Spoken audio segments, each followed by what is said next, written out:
Elizabeth is an independent researcher into over-vaccination, and she's a prolific letter writer, email writer to government, big pharma, industry and media. So I'm just going to let Elizabeth speak for herself. Hello everybody.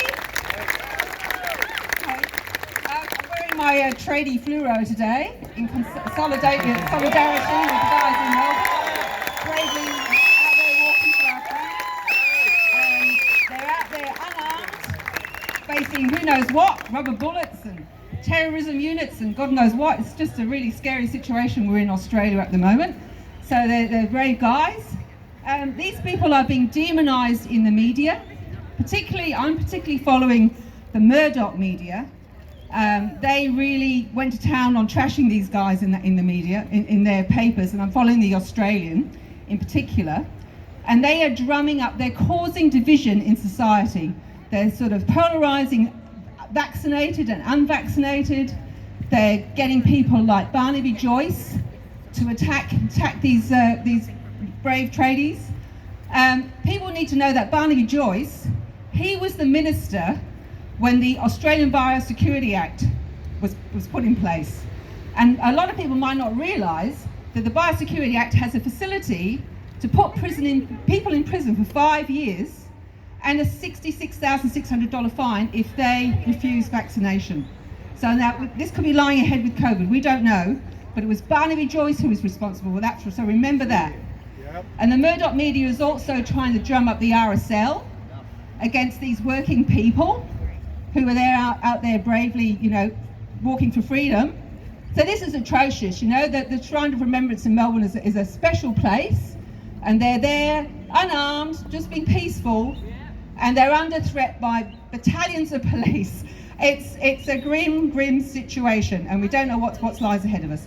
But people need to know about the Murdoch media. It is very bad organisation. The executive chairman of the Murdoch media, Michael Miller, he has called for employers to get all their staff vaccinated.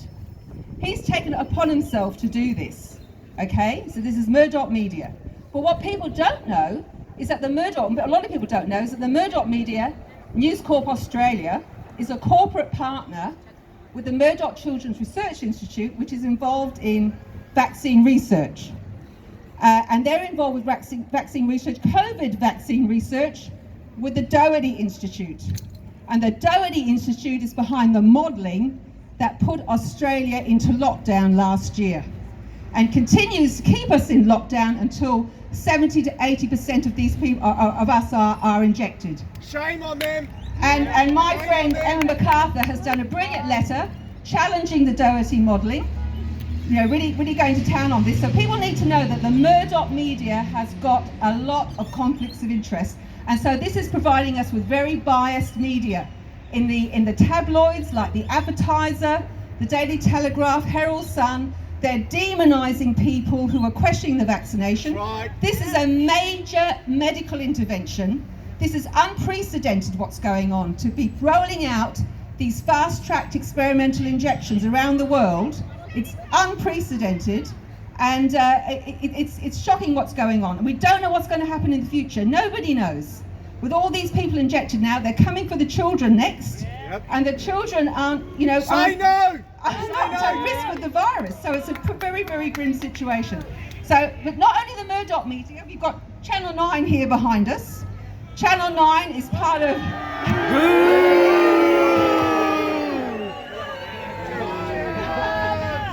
Channel 9 is part of Nine Entertainment. So that's the Sydney Morning Herald, and The Age is part of this organisation as well. And they've all got this biased coverage going on. All the channels, Channel 7, Channel 10, they're all traitors to the people. They're betraying us, they've been misleading us about this virus for the last 19 months.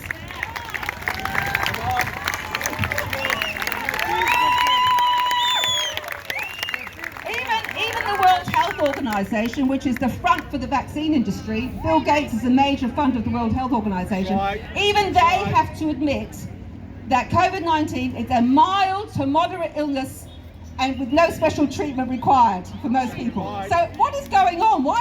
this like Ebola. And every case, the truckie that came in with a case, and we're all got to go and scurry away. It's ridiculous what's going on, and we've got to bring these people to account. People like Nicholas Spurrier, who's giving this advice? What's their qualifications? What do they actually even know about this stuff? I've been writing to Greg Hunt, trying to get accountability, trying to find out what is this advice.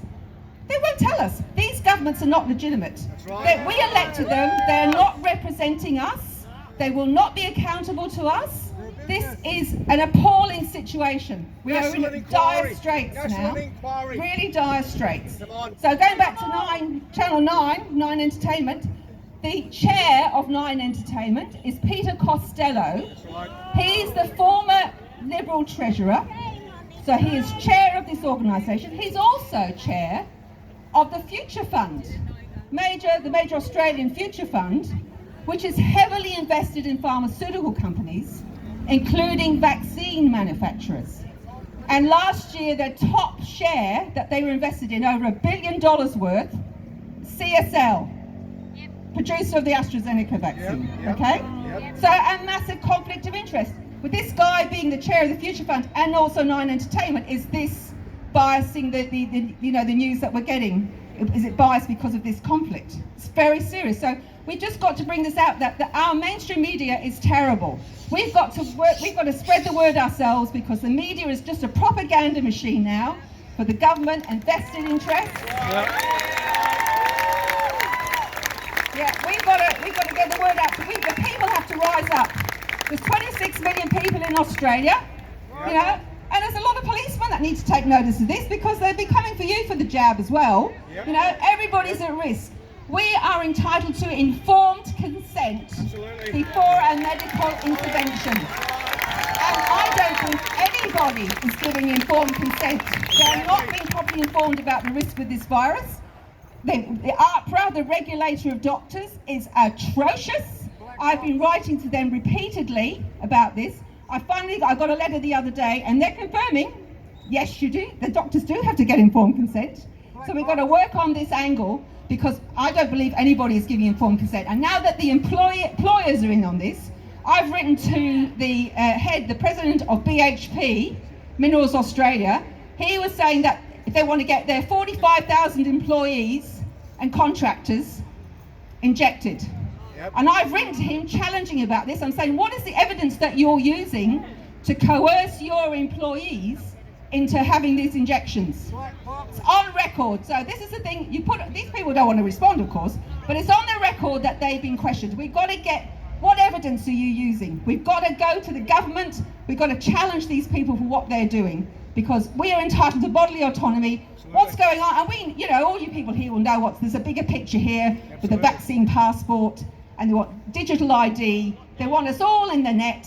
We're being surveilled with QR codes and what have you. Australia seems to be a test bed for all this stuff that's going on, So we've got a question. We are free people, and we want to keep our freedom, and we want to bring these politicians to account. They're just atrocious. Okay, so thanks very much for listening. And my friend Emma.